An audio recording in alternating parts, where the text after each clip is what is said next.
नमस्कार दोस्तों, धर्म रहस्य चैनल पर आपका एक बार फिर से स्वागत है। आज हम अप्सरा साधना के अनुभव को आगे बढ़ाते हुए भाग 10 के विषय में जानेंगे। पिछले भाग में हम लोगों ने अप्सरा साधना के संबंध में इनके अनुभव को जाना था। अब आगे जानते हैं कि इनके साथ इस घटनाक्रम में आगे क्या घटित हुआ था। जय श्री गुरुदेव, प्रणाम गुरुजी, जय श्री कृष्णा। अप्सरा प्रत्यक्षीकरण और गुरु दर्शन। गुरुजी, मैं जिस आश्रम में रहता था, उर्वशी देवी का मंदिर भी यहीं पर था। बद्रीनाथ धाम जाकर एक आश्रम में नवरात्रि तक रहा और इस बीच सतोपंथ यात्रा भी किया था। बद्री नारायण धाम से 28 किलोमीटर सतोपंथ है और वहां से लगभग 8 किलोमीटर स्वर्गारोहिणी है, जहां से युधिष्ठिर सशरीर पुष्पक विमान में बैठकर स्वर्ग गए थे। यहाँ पर अब भी 7 सीढ़ियां बनी हुई हैं। बादलों से हमेशा ढका होने के कारण 2-3 सीढ़ियां ही दिखाई देती हैं। यह तपस्वी स्थल सतोपंथ स्वर्गारोहिणी का दर्शन कर पुनः मैं नवरात्रि के बाद 2018 नवंबर में नया साल आने के पहले ही मैं नीचे हरिद्वार में आ गया और यहाँ आने के बाद जब पुनः गंगा स्नान कर ऊपर आकर जब सब दर्शन किया तो ऐसा लगा कि जैसे मेरा नया जीवन मिला हो। अब सोचा कि मैं पुनः कहाँ जाऊं। तब सोचा कि उसी क्षेत्र में जाता हूं, क्योंकि मेरे लिए यह स्थान एक आध्यात्मिक ही बन चुका था। इसलिए आंध्र प्रदेश सिकंदराबाद वापस आ गया और 1 साल तक यानी 2019 से लेकर 2020 तक नौकरी किया। लॉकडाउन में भी पुनः हरिद्वार जाने का मन किया। गंगा मैया की दर्शन की इच्छा हुई और जाकर आया भी। थोड़ा परेशानी हुई थी, गाड़ी मोटर बस की भी अदला बदली करते चला गया, चाहे भी आया। और मैं 2020 में सोचा कि अब क्या करूं, क्योंकि मेरी स्थिति तो ठीक हो गई थी, लेकिन अलग अलग खाना खाकर विचार बदल चुके थे। अब मन कहता था कि बस इसी प्रकार से भक्ति पूजा पाठ करके जीवन बिता दूं।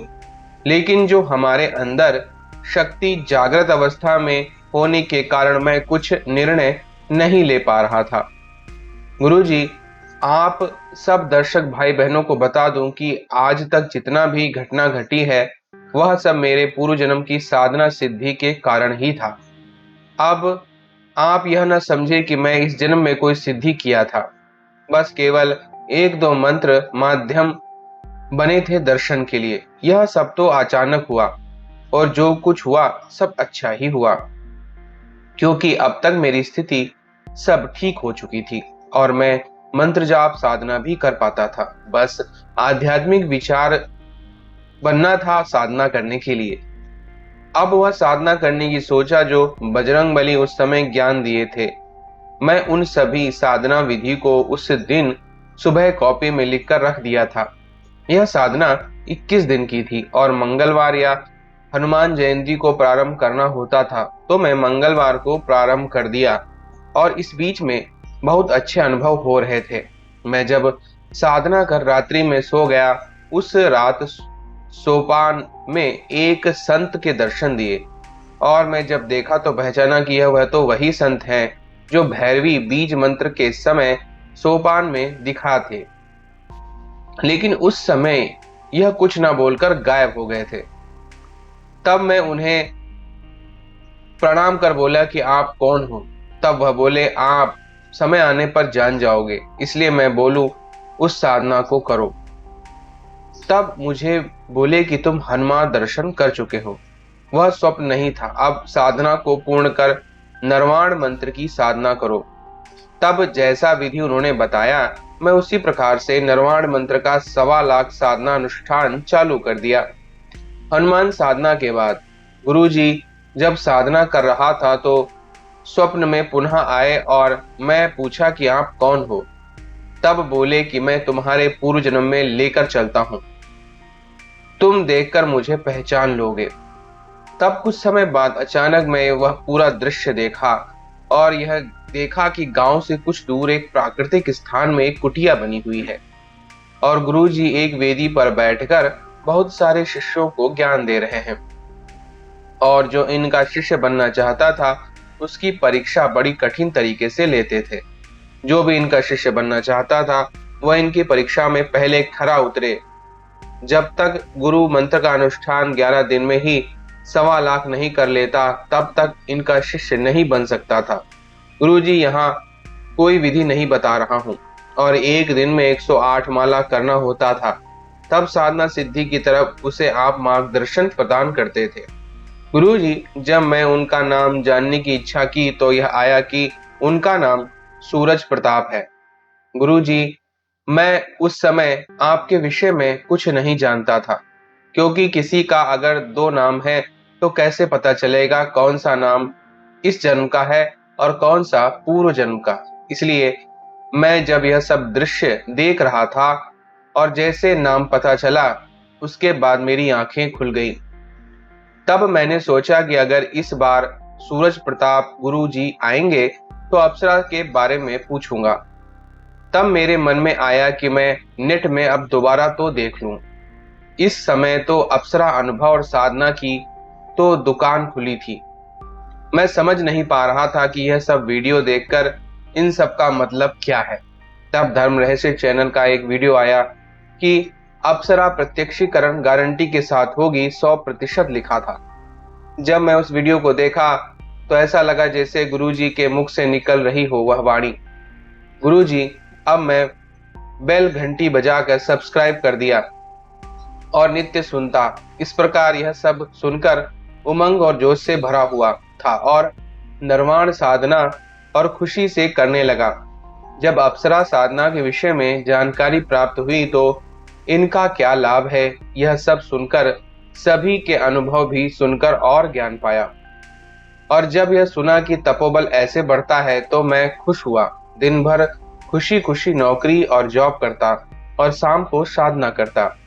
अब एक समय जब सो रहा था तो पुनः गुरुजी आए और जैसा रूप शिवम जी का था उन्होंने ठीक उसी प्रकार रूप धारण कर लिया था। तो मैं बोला कि आप तो चैनल में ज्ञान देते हो ना, चलो यह तो हमारा सौभाग्य है कि आपके जैसा महापुरुष मेरे स्वप्न में आया है।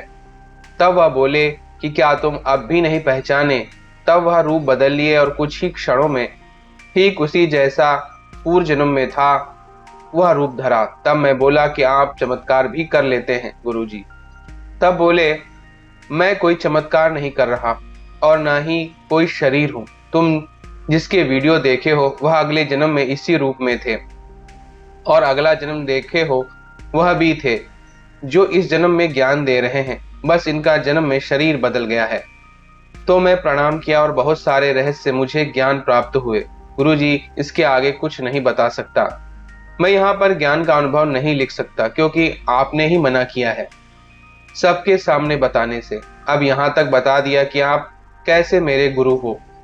और जब आपके चैनल के ऊपर इस नाम को देखा तो मैं आश्चर्य में पड़ गया। तब मैं जान गया कि आपका नाम शिवम जी है और उस जन्म में सूरज प्रताप। गुरुजी, मैं तो यह सब जानकर भी आपसे पूछना चाहता हूँ लेकिन अनुभव में बताना चाहता था, इसलिए गुरुजी अब यह जानकारी आपके मुख से भी सुनना चाहता हूँ, क्योंकि पूर्व जन्म की गुरु शक्तियां जो बताई हैं क्या सच हैं, और बाकी तो देखा ही हूँ कि मैं उस जन्म में कितना समय आपकी संध्या में रहकर साधना सिद्धि किया हूँ। यह मैं आपके मुख से सुनना चाहता हूँ और कई बार ईमेल के द्वारा पूछना चाहता था, लेकिन सोचा अनुभव के द्वारा पूछना ठीक रहेगा, क्योंकि इससे जब आप बताएंगे तो सबको पता हो सकेगा। क्योंकि मैं जानता हूँ कि कोई सिद्धि शक्ति गलत नहीं बताएगी, क्योंकि आज जो कुछ हूँ आपके ही मार्गदर्शन के कारण, इसलिए मैं संशय कभी नहीं किया। और आगे चलकर डॉक्टर नारायण दत्त श्रीमाली, सदगुरुदेव निखिलेश्वरानंद गुरुजी का भी सिद्धाश्रम योग झील सहित दिव्य तेजोमयी तपस्वी स्वरूप का दर्शन भी प्राप्त हुआ था। और आपके बताए गए मार्ग पे चलकर कैसे अप्सरा पूर्ण प्रत्यक्षीकरण का ज्ञान सदगुरुदेव डॉक्टर नारायण श्रीमाली गुरुदेव के 4 चरण वेदांत प्रक्रिया के ज्ञान से प्राप्त हुआ और आज के समय में अभ्यास करने में लगा हूँ। गुरुजी, मैं सभी गुरुदेव का अनुभव बताना चाहता था, लेकिन गुरुदेव बताने से मना कर दिए और केवल आपके ही विषय में थोड़ा बताने की आज्ञा दी, क्योंकि आप अभी शरीर में हो, इसलिए कोई प्रश्न भी करेगा तो आप समझा सकते हो, जैसा आगे उस दिन समझा दिए थे। सबके लिए क्या कितना लिखना उचित है? गुरुजी, अगर आपको उचित लगे तो मैं जो नाम बताया हूँ इस जन्म का, अगले जन्म का आपकी इच्छा हो, उचित लगे तो प्रश्न का उत्तर देकर आप सबको बता सकते हैं। यह आपके ऊपर निर्भर करता है। यहाँ चैनल पर बताना उचित नहीं है, तो आप केवल हमें ईमेल के द्वारा ज्ञान का उद्देश्य देना चाहिए, दे सके। मैं शरीर रूप में भी गुरु की वाणी सुनकर आगे बढ़ सकूंगा। बाकी तो सब कुछ आपकी कृपा से हो ही रहा है। गुरुजी, इस समय अप्सरा देवी अनुभव बताने से मना कर दी, क्योंकि बोली पता नहीं। इसलिए गुरुजी, जब भविष्य में गुरु आज्ञा मिलेगी और उस देवी की अनुमति मिलेगी तो मैं आगे का भाग खींचूंगा। जब तक के लिए आप सब साधक गुरु भाई बहनों को बहुत बहुत धन्यवाद, जो मेरा अनुभव सुनकर प्रसन्न किए हो। आप सब खुश रहो और गुरु जी से जुड़े रहो और आध्यात्मिक पथ पर जो साधक बढ़ना चाहते हैं बढ़ते रहो। रुको मत, गंगा रुकेगी तो रास्ते में ही सूख जाएगी, इसलिए गंगा की भांति बहते रहो, अर्थात अपने घर परिवार के साथ घर द्वार में रहकर भी साधना मंत्र जाप साधना करते रहो। अपने आप को साधना के लिए रुकोगे तो शक्ति सूख जाएगी, इसलिए गुरु मंत्र हमेशा करते रहो जैसा गुरु आज्ञा दे। अगर गुरु से किसी को भी कोई आज्ञा मिले तो उसका पालन बिना संशय के करते रहो, क्योंकि गुरु फिर में ज्ञान तो ज्ञान ही दे सकता है, लेकिन पूर्ण सिद्धि उसी को मिलती है जो शिष्य पूर्ण समर्पण और श्रद्धा विश्वास से गुरु आज्ञा का पालन करना जानते हो। देखिए, मैं यहाँ पर बता दूं कि ध्यान की कोई विधि नहीं है, सब अपने आप हिसाब से ध्यान करते हैं और ध्यान की भी कई प्रकार की विधियां प्रचलित है। इसलिए सही साधना ध्यान कैसे करें, आप जिससे मार्गदर्शन प्राप्त कर सके उससे ही सीखें, उसी के बताए अनुसार ध्यान करें, साधना करें, क्योंकि किसी के पूर्व जन्म के तपोबल के कारण इस जन्म में उसी के रूप का शरीर मिलता है, तो उसका ध्यान बिना किसी परिश्रम के ही मात्र आंखें बंद करके थोड़े से परिश्रम से ध्यान लग जाता है। इसलिए आप सब अपने गुरु के बताए अनुसार ही ध्यान करें, साधना सिद्धि करें। जय गुरुदेव, भगवान शिव, मां भगवती पार्वती। तो देखिए, यहाँ पर इन्होंने अपने अनुभव के माध्यम से न सिर्फ बद्रीनाथ का रहस्य और इसके अलावा मेरे बारे में भी अपनी पूर्व जन्म की यात्रा से समझने की कोशिश की है। निश्चित रूप से साधना का मार्ग ऐसा है कि पहले गुरु से आज्ञा लेकर नियमानुसार गुरु मंत्र की दीक्षा लेकर गुरु मंत्र का अनुष्ठान पूरा करना चाहिए। इसी के बाद गुरु अपने रहस्यों को खोल सकता है, क्योंकि वह जब तक आंतरिक रूप से शिष्य से नहीं जुड़ेगा तब तक वास्तविक ज्ञान शिष्य को प्राप्त हो ही नहीं सकता है। और इसी के लिए यह विधि बनाई गई है कि पहले गुरु से गुरु मंत्र प्राप्त करो और उसके बाद गुरु मंत्र का अनुष्ठान पूरा करने के साथ ही आपके अंदर वह ऊर्जा बननी शुरू हो जाएगी जो आपके गुरु के अंदर भी है और उस परंपरा के समस्त गुरुओं के अंतर्गत है। तो फिर आपकी यात्रा सहज हो जाती है और फिर रहस्य अपने आप खुलने लगते हैं। गुरु से मिले हुए सारे मार्ग जो पर्दे के कारण बंद थे वह भी खुल जाते हैं। मैं सांकेतिक रूप से सारी बात बता दिया हूं और भविष्य में जो भी ज्ञान है उसे प्राप्त करने की जिसकी भी इच्छा है उसका गुरु के प्रति समर्पण और गुरु मंत्र के प्रति पूर्ण निष्ठा और तपस्या होनी अनिवार्य है, तभी वह सारे रहस्यों को जान सकता है और अपने खोल भी सकता है। तो ये था आज का इनका अनुभव। अगर आपको पसंद आया है तो लाइक करें, शेयर करें, सब्सक्राइब करें। आपका दिन मंगलमय हो। धन्यवाद।